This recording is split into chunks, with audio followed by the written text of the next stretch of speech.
Welcome to Tapestry of Faith. This show highlights how people from different cultures and traditions are all united in their common Catholic faith.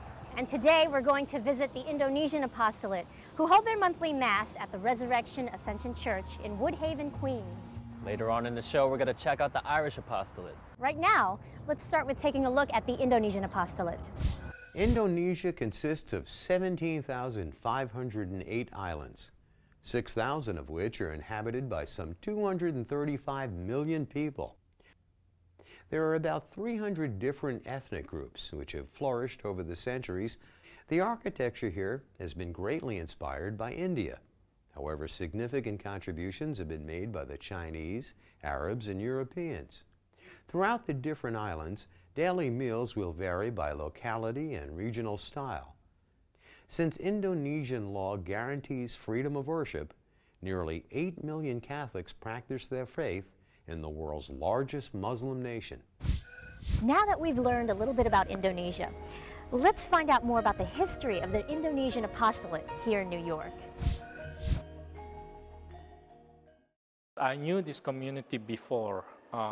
When I was doing my first study in my Jesuit education, and during those 3 years from 1998 until 2001, I used to work with the young adults here with the Indonesian community, with the Indonesian Apostolate. I've been a member since I was like 4 years old, so pretty much when I was a little kid, and now I'm 16.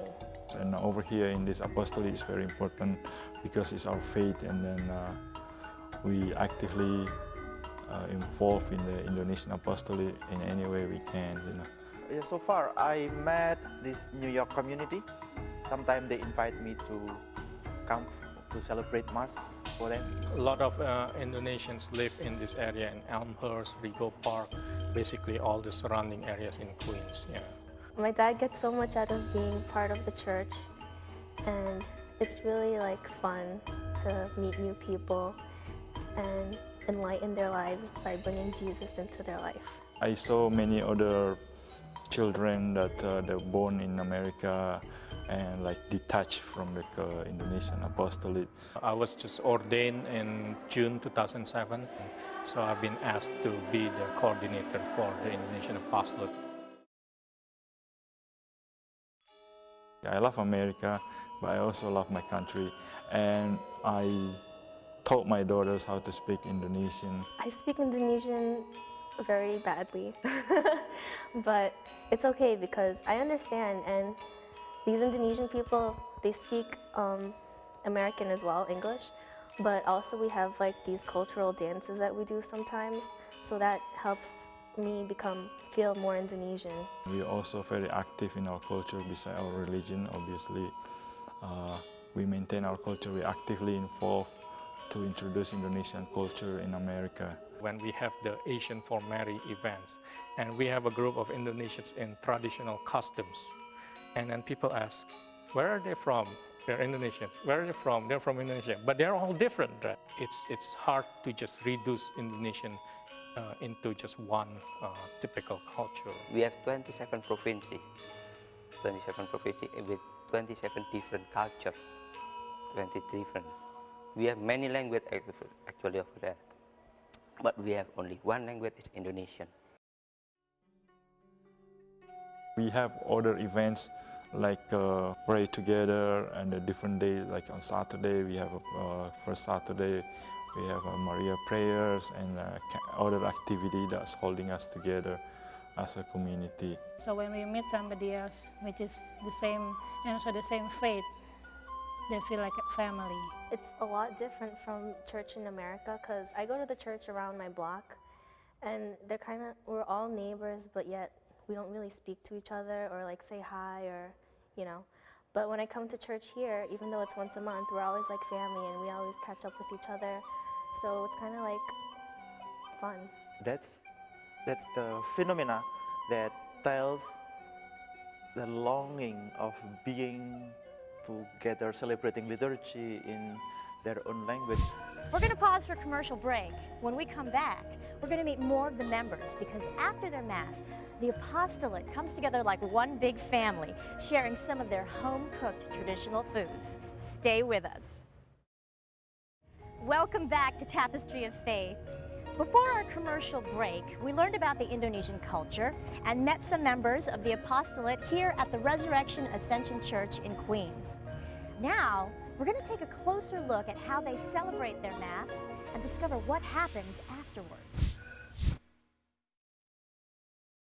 Let's say maybe like 50% to 60% of Indonesians who attend the Mass over here, they don't speak English well. It is very difficult for them to go to the regular Mass. This is very important. In Indonesian language Mass like this, very important for me. Sometimes if I really need it, because we have Mass only once a month, because I really need it, understand what they're talking. Having a Mass in Indonesian is to have the connections with the roots, with the Indonesian root itself. In Indonesia, we emphasize on the dialogue between the priest and the congregation. So we made Mass more communicative. Therefore, like in today's Mass, we make conversation in the prayer, opening prayer, for example. During my theology study, I learned to celebrate Mass through the implementation of the general instruction of the Roman Missals. And so like the Mass today is more of the Indonesian style Mass, where there is more participation from the people. We sing a lot and everybody sings along together. And whenever we're doing like Our Father or we're doing Peace, we always hold hands with everyone. I think the most important thing is that language touch the heart. When it is mother tongue, it is easy to feel what we say, what we sing. It is important, to hold us together, to maintain our faith, as a Catholic. So Mass is over and I'm here with the Indonesian Apostolate. There's a lot of excitement going on here. People are talking, socializing, but most importantly, we're all waiting to eat. And as you can see, there's a long line here. Lots of food. I hear it's very spicy and very delicious. I've got my plate, I've got my spoon, I'm ready to go.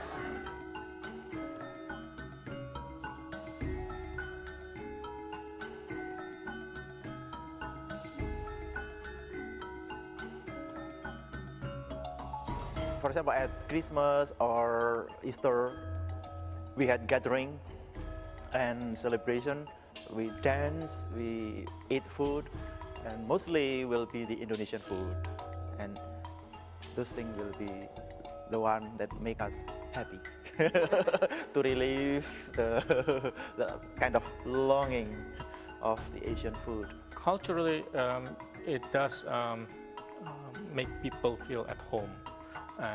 And in Indonesia, in Indonesian culture, food is important. Everybody brings some food and they cook, they're proud of their cook, and there's an event, sometimes the father cook, the mother cook, the kids cook, so bring us together as a community. So that's one way to actually attract the number of people, and a lot of them are generous in bringing potlucks. To get together, we pray, and then we eat.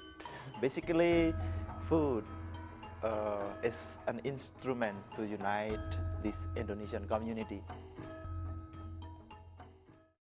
My hope is that each person can be rooted in both cultures, being part of the Indonesian community, continue to maintain the connection to the roots, but then also at the same time being rooted in the local parishes, trying to contribute to the local church here.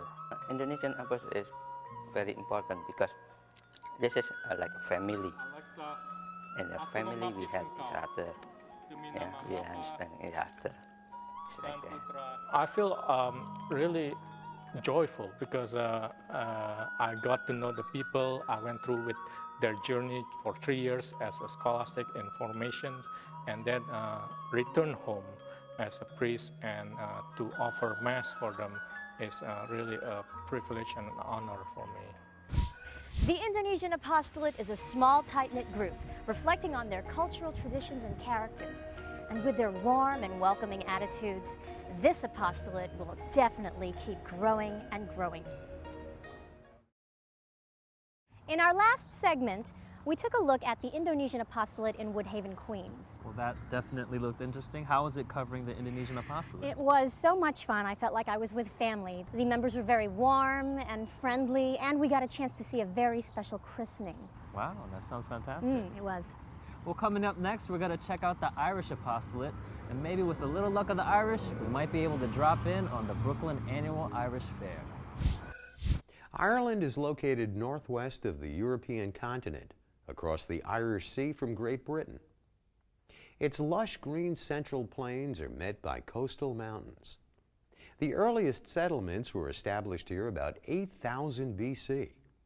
The most well-known person in Irish history is St. Patrick, a bishop who valued the importance of education and converted the entire country to Catholicism.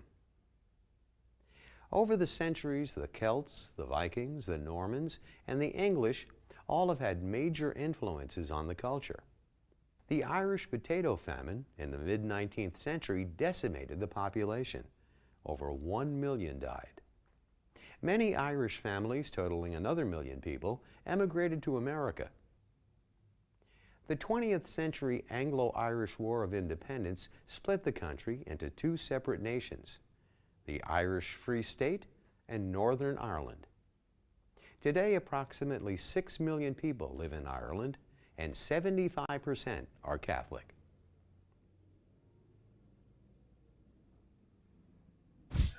Ireland not only has a long Catholic history, but the Irish Catholics and the Irish Apostolate have also made great contributions to our diocese here in New York. Being Irish and being Catholic is very much part of who we are. Irish and Catholic are synonymous. I was raised in a Catholic home, and when I came to New York in the late 50s, I was 18. I wouldn't dream of not going to church. It becomes us. It is integral part of being Irish. It was just unheard of that you would not attend church. So it was just part of your being. You still have a huge percentage of Irish people are practicing Catholics, which is not the same all over the world. I know it is diminishing, but generation after generation still follow the word. Being Irish, obviously, and being interested in immigration, it was natural that I would participate in the efforts to improve the lot of our countrymen. I'm trying to get some kind of an approach how we can reach out to the young Irish. Many of them have returned to Ireland because many of them are undocumented, or you could call them illegal immigrants. They're undocumented.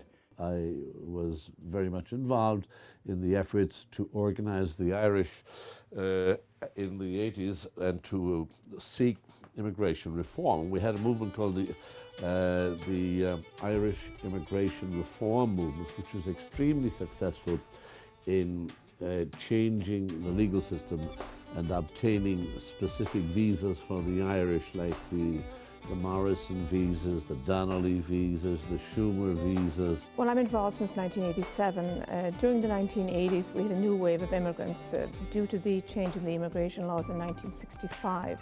There was absolutely no immigration from Ireland. Then in the early 80s, there was a downturn in the Irish economy.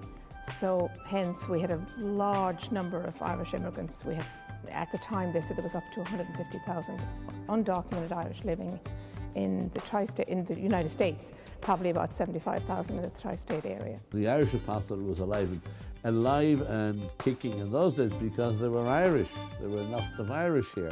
It's very hard to have a lively apostolate if you don't have folk who need your assistance or who are part of the group. And in those days, Woodside was alive with the sound of Irish music.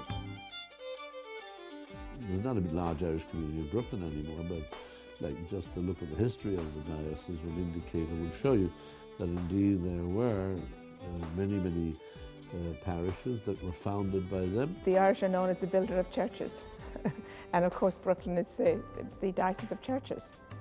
And I'm sure you may have heard that it was the nickels and dimes of the Irish working women that built St. Patrick's Cathedral, and I'm sure built many churches in Brooklyn also. The names of the parishes in Brooklyn, right? St. Bridget, St. Brendan, St. Columkill. I can go down to the list of all the saints, even in our own parish, all the saints, St. Wirdoch, St. Fachna, you know, all these are Irish saints, and the Irish tradition was a Catholic tradition when they came here. Bishop de Marz, you know, is an immigration specialist. And Monsignor Marino, who asked me to take on this job, does a tremendous amount, and he shows a great interest in so many immigrants. In response to the needs of that immigrant community, we established an organisation called the Irish Immigration Reform Movement, which lobbied successfully for immigration reform. And at the same time that we established it became known as the double IRM, the Irish community here asked the Irish bishops to send some immigrant chaplains.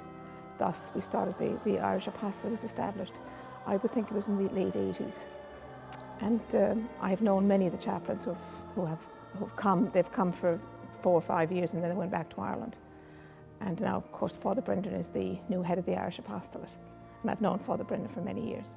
The Brooklyn diocese is a missionary diocese. And that's why it gives me, you know, I get great gaudium out of working here in the Brooklyn diocese. I would consider that the new Irish probably wouldn't be as church-going as my generation. So the apostolate was established to help them in whatever way they needed, and not necessarily by coming to church every Sunday, but they were out there in the community to help them as needed, to baptize their children, to give them some assistance when they had problems, marital problems, and any other kind of problems they encountered. The church has always been there for the Irish, and that's where the Irish Apostolate stepped in and to help this new generation. I'm hoping the Irish Apostolate will reach out to all the organisations here, as well as the Young Irish. It is for the whole Irish community. This evening's Mass intention is for all of the deceased of the Irish community of the Brooklyn and Queens Diocese. I was here particularly. I thought it was a wonderful thing that Father Brendan decided to have this Mass. This was a Mass for the immigrants in New York, here in the parish, and especially for the dead of the parish and those who are departed. Well, it was special because we normally wouldn't have a Mass that was devoted to praying for all those people, Irish-born people who died during the year. So that made it very special for the relatives and friends. My brother passed away during the year, and that's one of the reasons why I came to the Mass tonight. The atmosphere here last night was fantastic. It was beautiful. We had that girl, Emma Kate Tobia, over from Ireland. She's a wonderful singer. For me, singing at Mass makes the Mass, makes it so special, because it personalises it for me. And I love to be able to, you know, give praise by singing. And it's my way of enjoying the Mass even more. Maybe the next time we have an Irish Mass here, we'd have maybe much more of the Irish, maybe have it through Irish even, in the Gaelic, the Irish language. Because it's a beautiful language, but the problem is people don't understand it. And you can't translate Irish music. Well, I think the Irish Apostolate is very important for the Irish community. I think it's a little bit more special. I think it's more important to show how Catholic you are and how Christian you are when you're away from the home. It is a tremendous thing to have the support of the diocese and of the priests and of the Irish government. It's a tremendous thing to have. When it comes to Irish saints, the Emerald Isle has approximately 173 of them. There are 3 different patron saints of Ireland: St. Patrick, St. Bridget, and St. Columba, a 6th century Irish priest who performed many documented miracles and converted Scotland to Christianity. Other well-known Irish saints include St. Brendan the Voyager and St. Kieran, a visionary. St. Malachy was the first Irish saint canonized by a pope. St. Oliver Plunkett was an archbishop who was martyred in 1681. Ireland can also boast of a St. Elvis, who was a 6th century bishop of Munster. There are Irish patron saints for tradesmen, travelers, poets, sailors, cities, towns. Ireland was once known as the Land of Saints. Welcome back to Tapestry of Faith. Now, before the commercial break, we learned about the Irish Apostolate, as well as its long history in our diocese. So now we're going to learn a little bit more about the apostolate, as well as see some highlights from the Great Irish Fair here in Coney Island.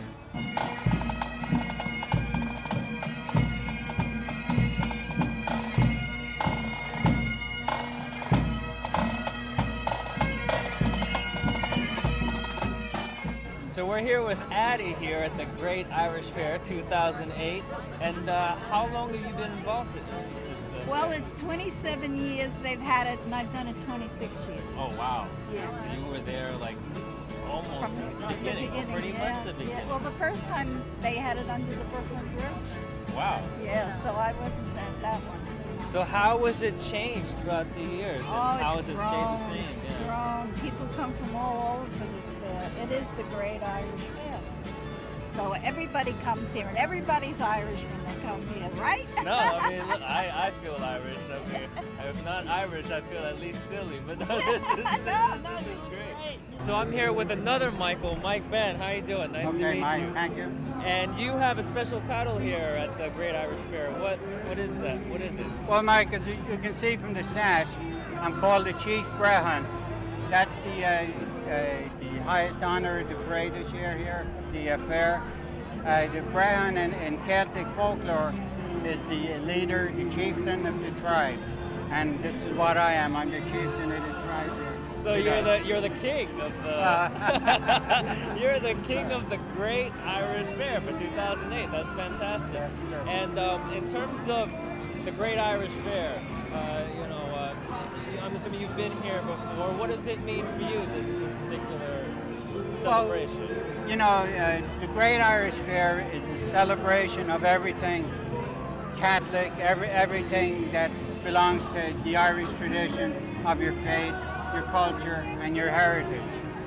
We start the day our traditional way with a beautiful mass, an open-air mass here this morning, celebrated by Bishop Sullivan, and in which, in his talk in the mass, his prayer in the mass, he prayed for that the young Irish people that are growing up now in Ireland will get some of the traditional values that was instilled to us as young people before we came over to this country.